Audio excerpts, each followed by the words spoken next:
जय हिंद, जय भारत। देशवासियों, आज मैं आपको एक कहानी सुनाता हूं और कहानी पसंद आए तो भारत के जन जन तक पहुंचाने का प्रयास कीजिएगा।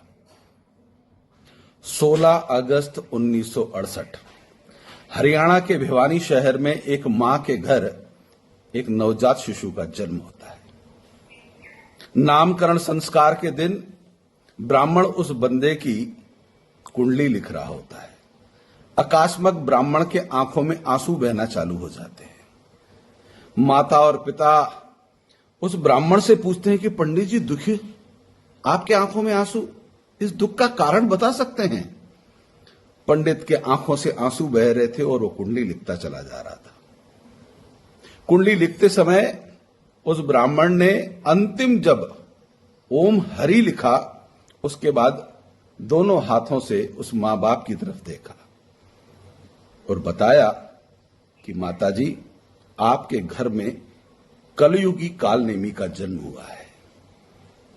यह पढ़ा लिखा बुद्धिमान होगा और कलयुग में अपने बुद्धि बल से यह किसी का हित नहीं करेगा, परिवार के साथ समाज का, देश का सर्वनाश करने का काम करेगा।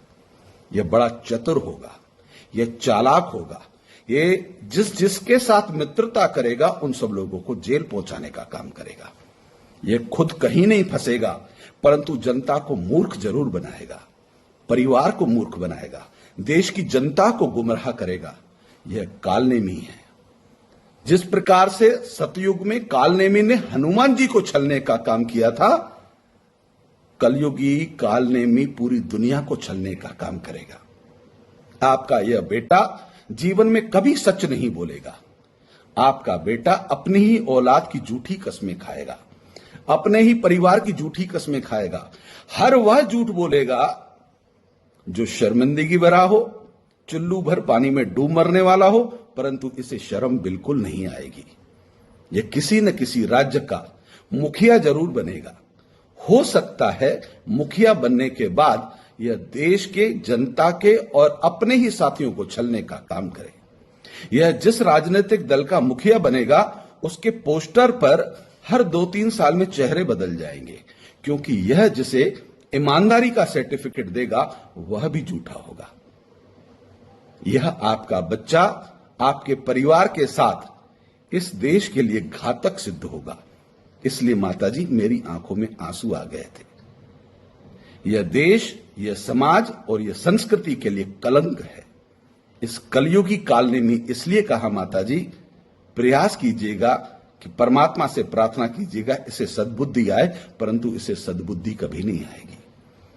यह दुनिया के लोगों को ईमानदारी के सर्टिफिकेट बांटेगा, परंतु सब फ्रॉड होंगे, सब झूठे होंगे।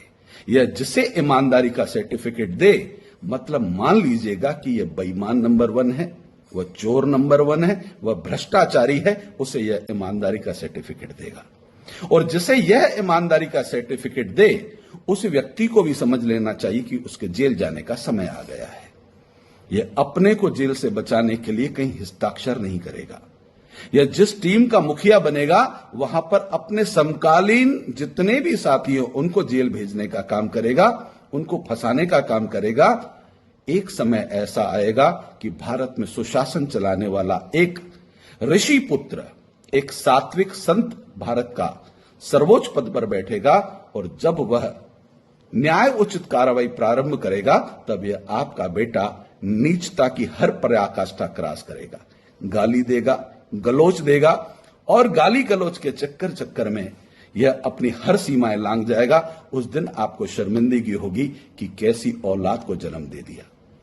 माताजी, मैंने कुंडली तो लिख ली, परंतु इस कुंडली की दक्षिणा नहीं लूंगा, क्योंकि इसकी दक्षिणा स्वीकार करना पाप है।